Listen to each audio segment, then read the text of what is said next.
नमस्कार साथियों, स्वागत है आप सबका आपके अपने YouTube चैनल पर। तो आज की वीडियो में हम मैथिली शरण गुप्त से संबंधित टॉप 25 महत्वपूर्ण प्रश्नों को अटेम्प्ट करेंगे।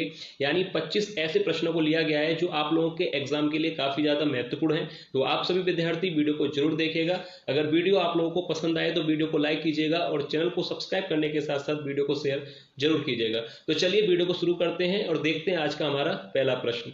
तो देखिए, पहला प्रश्न है, मैथिली शरण गुप्त का प्रथम काव्य संग्रह है। मैथिली शरण गुप्त का प्रथम काव्य संग्रह है। Option A Saket, B Panchavati, C Rang Mein भंग या डी जयद्रथ वध। तो देखिए कौन सा जो है प्रथम काव्य संग्रह है मैथिली शरण गुप्त का। तो देखिए यहाँ पर राइट आंसर हो जाएगा ऑप्शन सी रंग में भंग। याद रखिएगा, रंग में भंग प्रथम काव्य संग्रह है मैथिली शरण गुप्त जी का। तो यहाँ पर अगर एक प्रश्न आता है तो गलत आप लोग मत कीजिएगा। मैथिली शरण गुप्त का प्रथम काव्य संग्रह है रंग में भंग। अब इसके बाद देखिए अगला प्रश्न दिया गया है।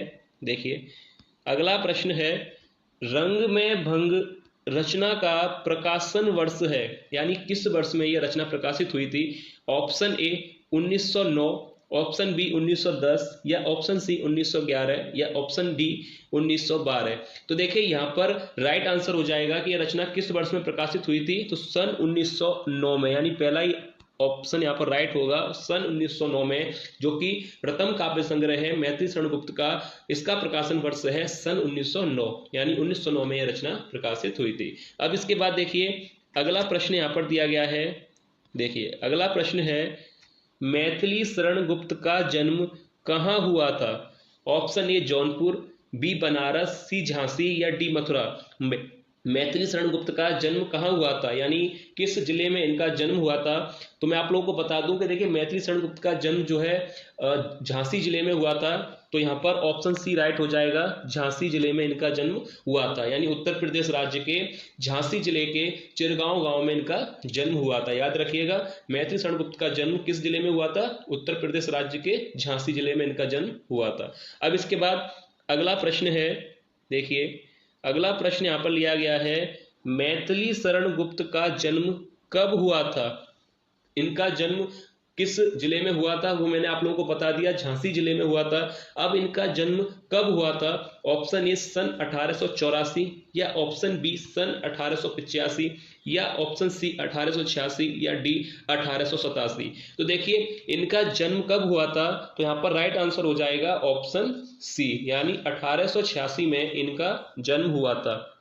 ऑप्शन सी यहाँ पर बिल्कुल सही आंसर होगा।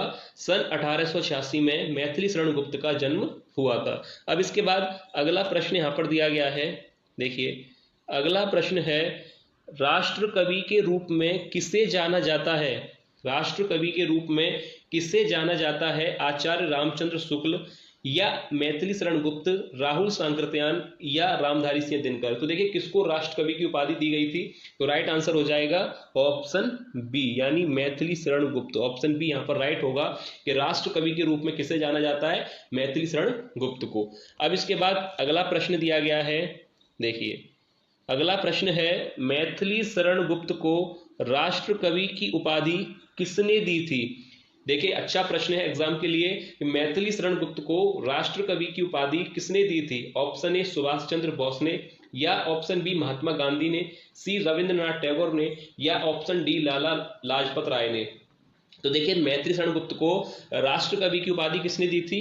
तो देखिए यहाँ पर राइट आंसर हो जाएगा ऑप्शन बी, यानी महात्मा गांधी ने। ऑप्शन बी राइट होगा, महात्मा गांधी ने ही इन्हें यानी मैथिली शरण गुप्त को राष्ट्र कवि की उपाधि दी थी। अब इसके बाद देखिए अगला प्रश्न यहाँ पर दिया गया है।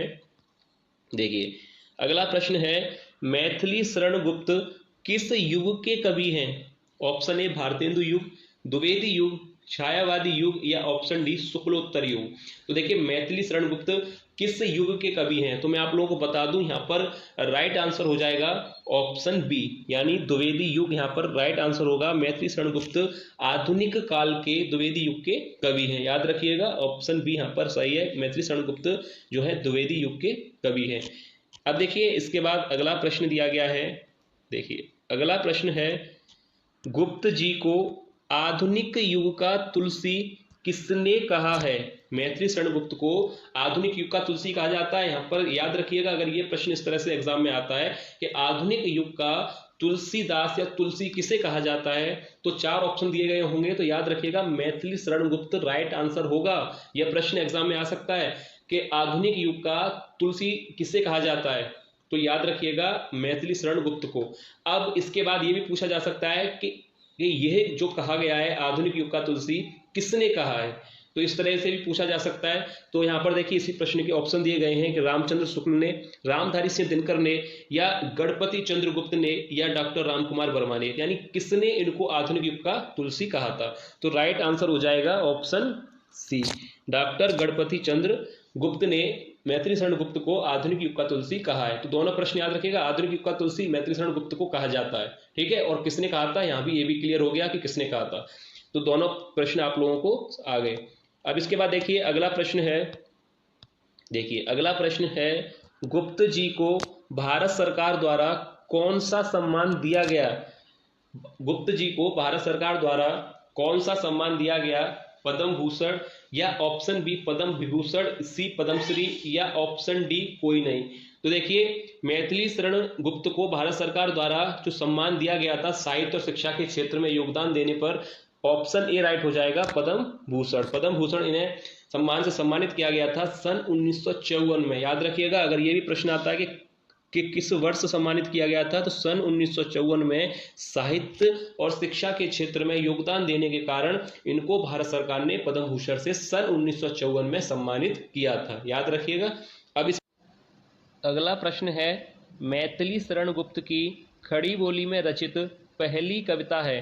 देखिए सरल प्रश्न है, ऑप्शन ए जयद्रथ वध, बी हेमंत, सी साकेत, या ऑप्शन डी रंग में भंग। तो देखिए यहाँ पर राइट आंसर हो जाएगा कि मैथिली शरण गुप्त की खड़ी बोली में रचित पहली कविता है, ऑप्शन बी यहाँ पर राइट होगा हेमंत, याद रखिएगा। और किस पत्रिका में इसको जो है छपी थी यह कविता, तो याद रखिएगा सरस्वती पत्रिका में इस कविता को छापा गया था। यहाँ पर राइट आंसर हो जाएगा ऑप्शन बी, जो कि पहली कविता है मैथिली शरण गुप्त की खड़ी बोली में रचित। अब इसके बाद देखिए अगला प्रश्न देखते हैं। देखिए अगला प्रश्न यहाँ पर दिया गया है, मैथिली शरण गुप्त को किस रचना के कारण राष्ट्र कवि की उपाधि मिली थी? Option A Saket, B Panchavati, या ऑप्शन सी भारत भारती, या ऑप्शन डी जयद्रथ वध। यानी किस रचना के कारण राष्ट्र कवि की उपाधि मिली थी? तो देखिए यहाँ पर राइट आंसर हो जाएगा ऑप्शन सी भारत भारती। याद रखिएगा भारत भारती जो कि सन 1912 में प्रकाशित हुई थी, इस रचना के कारण ही मैथिली शरण गुप्त को राष्ट्रकवि की उपाधि मिली थी। और राष्ट्रकवि की उपाधि किसने दी थी? महात्मा गांधी ने। यानी ये प्रश्न अभी यहाँ पर निकल गया है, आपने देखा होगा राष्ट्रकवि की उपाधि मैथिली शरण गुप्त को किसने दी थी? महात्मा गांधी ने, याद रखिएगा। अब इसके बाद देखिए अगला प्रश्न है, देखिए अगला प्रश्न है, मैथिली शरण गुप्त को किस छंद का बादशाह कहा जाता है? ऑप्शन ए रोला, बी चौपाई, सी हरिगीत का, या ऑप्शन डी कोई नहीं। तो देखिए मैथिली शरण गुप्त को किस छंद का बादशाह कहा जाता है? तो राइट आंसर हो जाएगा ऑप्शन सी, यानी हरिगीत का यहाँ पर राइट आंसर होगा। अब इसके बाद अगला प्रश्न देखते हैं। देखिए अगला प्रश्न यहाँ पर दिया गया है, गुप्त जी को मंगला प्रसाद पारितोषिक पुरस्कार किस रचना पर मिला था? देखिए एग्जाम के लिए काफ़ी महत्वपूर्ण प्रश्न है कि मैथिली शरण गुप्त को मंगला प्रसाद पुरस्कार किस रचना पर मिला था? Option A Yashodhara, B Saket, C Rang Mein भंग, या ऑप्शन डी जयद्रथ वध। यानी किस रचना पर इन्हें मंगला प्रसाद पुरस्कार मिला था? तो राइट आंसर हो जाएगा ऑप्शन बी साकेत। याद रखिएगा साकेत महाकाव्य पर इन्हें मंगला प्रसाद पुरस्कार मिला था। और साकेत का प्रकाशन कब हुआ था? 1931 में। और इनको यह पुरस्कार किस सन में मिला था? अगर ये भी प्रश्न अगर आपसे पूछा जा रहा है कि मंगला प्रसाद पुरस्कार जो है किस रचना पर मिला था? साकेत पर। और किस वर्ष में मिला था? तो याद रखिएगा सन 1932 में, क्योंकि साकेत का जो प्रकाशन है वो सन 1931 में हुआ था और 1932 में इन्हें मंगला प्रसाद पुरस्कार मिला था। अब इसके बाद देखिए अगला प्रश्न देखते हैं। देखिए अगला प्रश्न है, गुप्त जी के किस काव्य में लक्ष्मण के चरित्र का वर्णन है? Option A Yashodhara, B Panchavati, C Rang Mein भंग, या ऑप्शन डी जयद्रथ वध। तो देखिए मैथिली शरण गुप्त के किस काव्य में लक्ष्मण के चरित्र के बारे में बताया गया है? तो देखिए राइट आंसर हो जाएगा ऑप्शन बी, यानी पंचवटी। सरल प्रश्न है, आप लोगों को इसका आंसर पता होगा कि मैथिली शरण गुप्त के किस काव्य में लक्ष्मण के चरित्र के बारे में बताया गया है। ऑप्शन बी यहाँ पर राइट हो जाएगा पंचवटी। अब इसके बाद अगला प्रश्न यहाँ पर दिया गया है। देखिए अगला प्रश्न है, साकेत महाकाव्य का प्रकाशन वर्ष है? सन 1932, 1933, सन 1931 या सन 1934? किस वर्ष यह प्रकाशित हुआ था महाकाव्य? तो यहाँ पर राइट आंसर हो जाएगा 1931 में साकेत महाकाव्य जो है प्रकाशित हुआ था, मैथिली शरण गुप्त के द्वारा लिखा गया है। तो यहाँ पर राइट आंसर हो जाएगा ऑप्शन सी। अब इसके बाद देखिए अगला प्रश्न दिया गया है। देखिए अगला प्रश्न है, साकेत महाकाव्य की नायिका है? साकेत महाकाव्य की नायिका है? Option A Shakuntala, B Sita, C Urmila या डी यशोधरा? तो देखिए साकेत महाकाव्य की नायिका कौन है? ऑप्शन सी यहाँ पर राइट हो जाएगा, उर्मिला। साकेत महाकाव्य जो कि मैथिली शरण गुप्त के द्वारा लिखा गया है, इसकी जो नायिका है वह है उर्मिला, याद रखिएगा। अब इसके बाद अगला प्रश्न यहाँ पर दिया गया है। देखिए अगला प्रश्न है, अबला जीवन हाय तुम्हारी कहानी, आंचल में दूध और आंखों में पानी, उपर्युक्त पंक्ति गुप्त जी के किस काव्य से है? यानी ये जो पंक्तियां दी गई हैं वह किस काव्य से संबंधित है, यानी किस काव्य की है? Option A Vishnupriya, B Yashodhara, C Priya Pravas या डी साकेत? तो देखिए अगर ये प्रश्न अगर आता है, ये पंक्तियां आती हैं, तो याद रखिएगा ऑप्शन बी राइट हो जाएगा, यशोधरा। ठीक है, याद रखिएगा उपयुक्त पंक्ति गुप्त जी के किस काव्य से ली गई हैं, यानी किस काव्य से है ये? यशोधरा। ऑप्शन बी यहाँ पर राइट होगा। अब इसके बाद देखिए अगला प्रश्न यहाँ पर दिया गया है, साकेत महाकाव्य में कितने सर्ग हैं? ऑप्शन ए 11 सर्ग, ऑप्शन बी 12 सर्ग, ऑप्शन सी 13 सर्ग या ऑप्शन डी 14 सर्ग? तो देखिए साकेत महाकाव्य में कितने सर्ग हैं? याद रखिएगा अगर ये प्रश्न आता है तो 12 सर्ग। साकेत महाकाव्य में कितने सर्ग हैं? 12 सर्ग हैं। ठीक है, याद रखिएगा, काफ़ी महत्वपूर्ण प्रश्न लिए गए हैं जो एग्जाम में आपसे पूछे जा सकते हैं। तो देखिए साकेत महाकाव्य में कितने सर्ग हैं? 12, यानी ऑप्शन बी यहाँ पर राइट हो जाएगा। अब इसके बाद देखिए आगे यहाँ पर प्रश्न दिया गया है, यशोधरा काव्य का प्रकाशन वर्ष है? तो देखिए पहले मैं आप लोगों को बता दूं कि जिन कवियों और लेखकों के बारे में आप लोग पढ़ते हैं उनके जीवन परिचय के साथ साथ उनकी रचनाओं के नाम तो आपको याद करने ही है, साथ ही साथ उनके प्रकाशन वर्ष को भी आप लोगों को याद करना होगा, क्योंकि इनसे संबंधित प्रश्न भी एग्जाम में पूछा जाता है। यानी रचना और उनके रचनाकार के नाम आपको पता है, अच्छी बात है, पर उस रचना का जो प्रकाशन यानी कब वह प्रकाशित हुई थी इसके बारे में भी आप लोग जरूर पढ़िएगा, क्योंकि इस पर आधारित प्रश्न भी पूछा जाता है। जैसे कि यहाँ पर दिया गया है कि यशोधरा काव्य का प्रकाशन वर्ष है सन 1930 या सन 1931, 1932 या 1933? यानी किस सन में यशोधरा काव्य का प्रकाशन हुआ था? तो देखिए राइट आंसर हो जाएगा 1933, ऑप्शन डी यहाँ पर राइट होगा। अब इसके बाद आगे यहाँ पर प्रश्न दिया गया है। देखिए भारत भारती का प्रकाशन वर्ष है? भारत भारती काव्य का प्रकाशन वर्ष है सन 1909, सन 1912, 1910 या 1911? तो देखिए यहाँ पर राइट आंसर हो जाएगा कि भारत भारती काव्य का प्रकाशन वर्ष कौन सा होगा?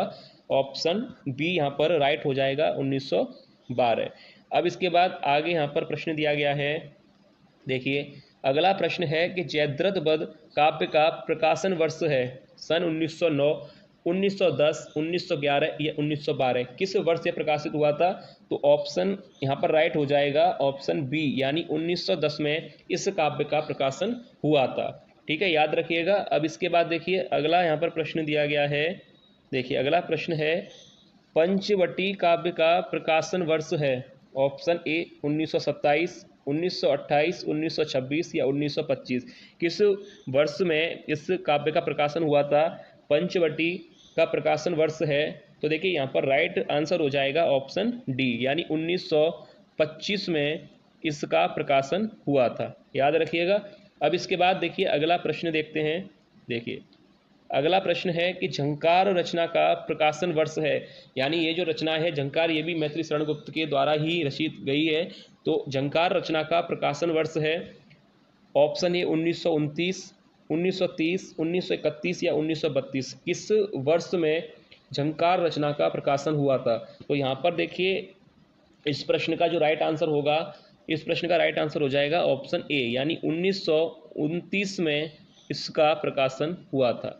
ठीक है, याद रखिएगा। अब इसके बाद आगे यहाँ पर प्रश्न दिया गया है।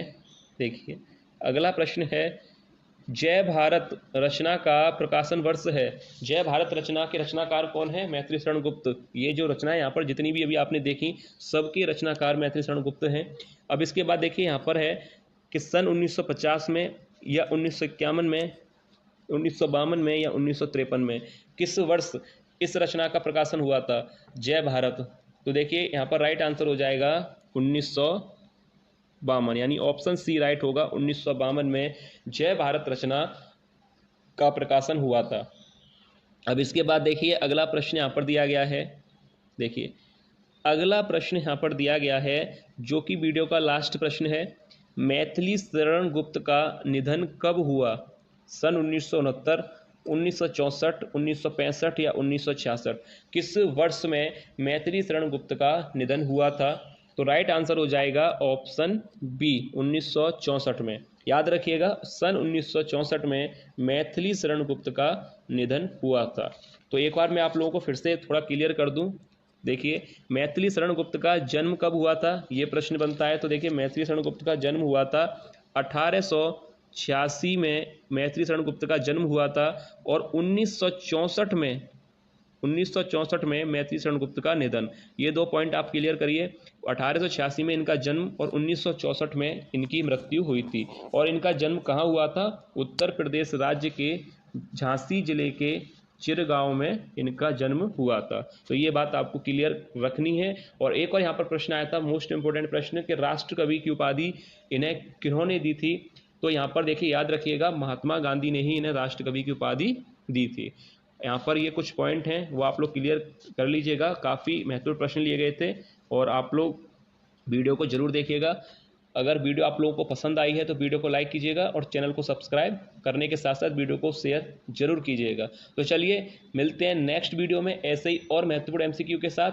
तब तक आप लोग अपनी तैयारी अच्छी तरह से करते रहिए। और अगर आपको आज की वीडियो में किसी भी प्रश्न पर कोई भी डाउट है तो आप लोग कमेंट करके बता सकते हैं। और अगर वीडियो आप लोग को पसंद आई है तो वीडियो को लाइक जरूर कीजिएगा। तो चलिए मिलते हैं नेक्स्ट वीडियो में, तब तक के लिए धन्यवाद।